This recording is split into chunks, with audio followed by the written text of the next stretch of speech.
And now to the top story of the day. India has started its biggest ever repatriation exercise to bring back citizens stranded abroad till now. An Air India aircraft carrying 234 Indians from Singapore has landed in national capital Delhi. Also, an Air India flight with Indian students from Dhaka landed in Srinagar in Jammu and Kashmir. 3 more flights will be bringing back stranded Indians from across the world today. Yesterday, remember, 2 Air India aircraft from the UAE carrying a total of 363 Indian nationals, including 9 infants, landed in Kochi and Kozhikode late night. The evacuees upon arrival were screened first and are now being kept in a 14-day quarantine. It is mandatory for them to also register on the Arogya Setu application on their phones. Nearly 15,000 stranded overseas due to the coronavirus are expected to return on special Air India aircrafts from 13 countries over the next 1 week.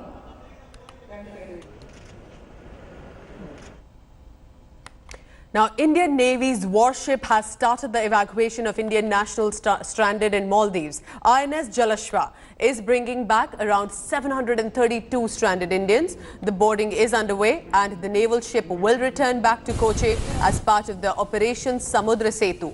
Another Navy ship, INS Magar, will also reach Maldives on May 10th to evacuate remaining Indian nationals who are stranded. The 2 ships will evacuate 1,000 people from Maldives in the first trip. The evacuated people will then disembark in Kochi in Kerala.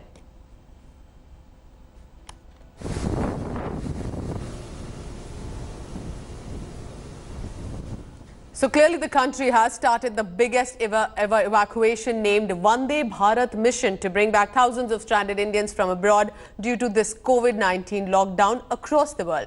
But some students have been left in the lurch also, remember, as the government's evacuation plan does not cover their countries. India Today now brings you perspectives from across the globe. Take a look at this interaction.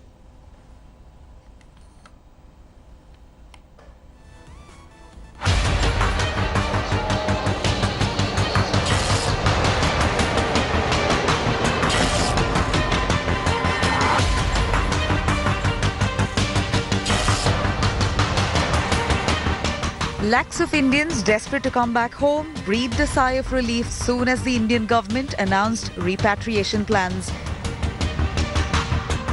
India's largest evacuation exercise since the 1990 Gulf War.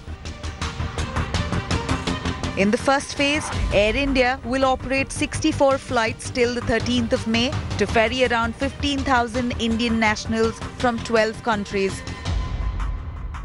Eventually, about 2 lakh Indians are expected to be brought back in multiple phases until June. As expected, only those in urgent need will be prioritized. The elderly, pregnant women, those requiring medical attention, and those who are stranded in difficult situations will get first preference to board these flights. The repatriation exercise will also focus on students eager to come back home to their families. But where do these students stand in the list of priorities? Or do they stand a chance at all? India has sent out special flights to evacuate Indians stuck abroad, but where do students feature in the list of priorities? I have with me a bunch of students joining me from different parts of the globe. A moment of hope for a lot of students right now in Singapore, because a lot of them are taking the first flight from Singapore to Delhi, and so I would say that there is a huge sigh of relief for a lot of students. However, I'm from Gujarat, and there was a flight to Ahmedabad which has been cancelled, and there's no information for students who come from states apart from like Delhi or Maharashtra or Karnataka. So that's one. And the second point is that for a lot of us, it's also a constraint to quarantine ourselves after reaching India in the institutional facilities, which are very, very expensive. And I'm not really sure how students who are on scholarships or who have taken loans and gone are going to be able to afford that kind of money. In my opinion, it is also a bit expensive for students like us who are kicked out of our accommodation, and we basically cannot afford it. We live paycheck to paycheck, and adding this large amount may not be the most affordable option for most of us. How are you sufficing now? Well, I'm living. A kind man is helping me, and I live for free basically right now. And the student association helped me with groceries, so I'm kind of stable right now. But there are many students who are not as lucky or as grateful as me, who are in streets. So. Most of them hand to mouth. They do part-time job, they spend for their living, but now they're out of job, and it's quite heavy for them to spend that kind of money to come back. And even if many of them want to come back, they're not on the priority list. What next for them? Right, Nabila, I speak from a grassroots perspective working with NAAIS and understanding that there are over 300,000 Indian students that are studying in any given year in the United States. Say, 50%, 75% have been able to get back, or they're well off enough to get those last minute tickets or apartments, accommodation. That still leaves us with a considerable amount of 50 to 75,000 students. What are they going to do? And in terms of the evacuation that's planned, it sounds good as a hashtag, but we also have to nuance it down and break it down. And what we're assessing is the fact that while diplomats on the ground are doing extensive work, they're trying, this mission is too little, too late. Too late because it's been 6 weeks since, the first quarantine happened, the lockdown happened, universities were shutting down 2 months ago. And too little because, do the math. You have 7 flights that are coming out of the United States. Mathematically, 250 seats, let's say, in a passenger jet. That, comes up to about 1,750 seats. And now we're thinking 50 to 75,000 just students, not even talking about, tourists and professionals. All these people are stranded. And when it comes to the students, I think there's a generalization that they're all well off. Here's what the data suggests, that considerable amount of students, even in this chat, but also all over in the United States, are on scholarships. Graduate students, undergraduates are able to go there. And yes, they're not maybe as worse off as migrants, but that does not mean that they're not sleeping hungry, that they're not having accommodation problems, because we're seeing this on a daily basis. Many countries have not made it to the list either. Students, the most vulnerable lot, are naturally disheartened. Akshay is a student from Australia. Akshay is stuck there, but Australia isn't on the list of those countries where Indians are being evacuated from. Akshay, what's your concern? Hello, ma'am. So we have got done with our exams, and I'm from SPJN School of Global Management. Our visa is due to expire on 24th of May, and we are very lucky that our college gave us an extension to stay here for a month, but that will also expire on 24th of May. And a lot of students from here, they've come on loans and everything, and Australia is a very expensive country, so everyone is running out of money here. Some people have gone into depression. There has been an incident where a student had lost his father and he could not even go back home. And we have just been spending day by day like that only, and we have been missing home really very much.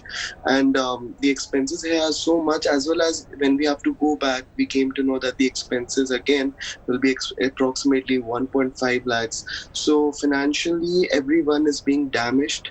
People have been on loans. There is no work, nothing to do.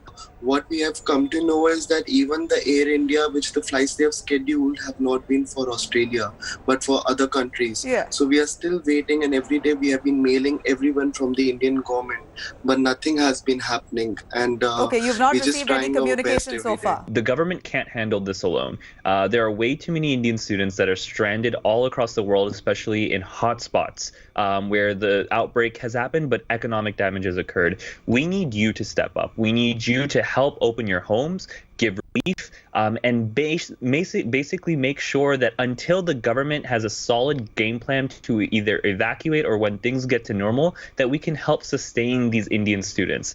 So basically, there's a major confusion about the phases of evacuation. We haven't been told properly when the students will be allowed to fly back. Okay. We do know that vulnerable people, pregnant women, and everyone else, they will be prioritized, but it is creating a lot of anxiety within the students because they don't know. Plus also, it's in the case of only 200 approximately seats will be there for each flight. So there's a lot of chaos and discussion going on who's going to get the seats or how. Have you got a call from the High Commission? Have you got a call from Air India? We haven't received any information either from the government or embassy or Air India. There has been no information about that. When you reach out to them, what is the response you're receiving?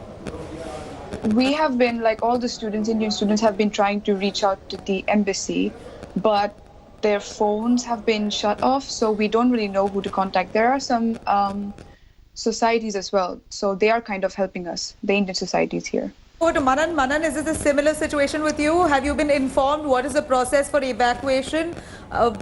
Would you like to come back if you're approached? Yeah, yes, I'm in touch with the various handles of the High Commission of India on Twitter also. They have sent us, like, they have asked us to fill various forms and everything. So, but I think that the number of flights which are operating by the Indian government is currently little less. So I would request the government to increase the number of flights so that they can bring more number of students or people who wish to come back. Because we can say that at present the priority is given to all the vulnerable people, or we can say the most affected. So there are many students like me who want to come back, but they don't know when their chance would come back. Well, what if you get a chance to come in the first round? Are you willing to come along with all of the others who are in dire emergency? We hear that many of the students are now resisting. Yes, it depends, because I am now a little bit hesitant also, because the number of cases in Mumbai are also increasing, but I would wish to come. So then there is, like, I am also very confused, because in Mumbai also I have read on various WhatsApp, like Mumbai is also planning to shut down for a couple of weeks because the number of cases are very high, it's increasing. So I'm also very confused, but sooner or later I wish to come. In the UK, it has already been peaked, and in India now entering into the community transmission phase. So students are actually in dilemma as well. But most students who are vulnerable because of the financial reason and because of being away from their family for so long in this emergency situation, they are keen to return back as soon as possible. And that is why we request the Indian government... is the UK government stepping in case right now for the first few rounds they're not able to come back? Is the UK government stepping in to ensure that they're accommodated? Yeah. So the UK government has taken quite a few number of steps to help out the stressed students. Like? First of all, they extended the visa till 31st of May so that nobody will be penalized because of the situation. Okay. Secondly, they have asked the NHS to consider everyone as people, not the citizens. So even those who are stranded tourists can access NHS.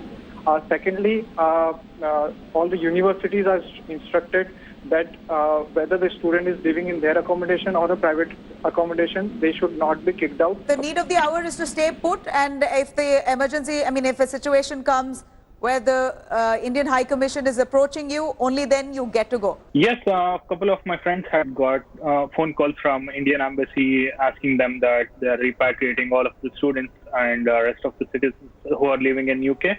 But it's totally unclear. They're calling my friends from an unknown number where I too had registered for it. No, I didn't get even a single call till now. I was expecting a call, not even an email. They're not telling us who is being repatriated, either who is in need or who is in not need. They're just randomly calling each and some people. I don't even know how they are going through the data. So that's the biggest issue I'm facing. I don't even know when I'll be back there. Are you eager to come back, Himavantan? Why are you so eager to come back? Yes, because I'm facing a lot of financial situations that are not going stable right now. I have lost my job, and nobody is hiring at the moment. And even my parents are really tense back there. I have a bit of sum of loans which I've taken, and I have to repay them. Those are all the things which are concerning me right now here. So now I'm planning to shift to one of my sister's place because I don't have a place to live right now because I don't have any money left in my account. So if today I've survived. Sorry? If they are going to bring you back, are you willing to come back immediately? Yes, I'm willing to come back. All right, Prachi, is this the same situation with you, Prachi? Yes, definitely, sure. Because there's such ambiguity that I'm not sure whether I'm going to go back to India, and especially my courses are all over. They're wrapped up early, and I'm just left with my dissertations, which I can do it remotely. I need to pay my rent, which is quite high. So, my parents are back worried. I'm not in my sane mind how to complete my assignments because you have tons of things to do, and then you have these worries accumulating in your mind. Are you getting any clarity from the officials? Are they letting you know when you would be mentioned on the list? No, there is no clarity so far. So there was a registration link which we guys submitted like quite a while back, and I've been informed through media channels and through student organizations that only the ones who are facing medical issues have been contacted. But I have not received any email. I have no clue where I'm gonna be, for how long, and how much time it's gonna take. Many might miss out a lot, many more get to come back home. Special quarantine facilities are being set up to accommodate those returning to India, expenses of which would be borne by the evacuees.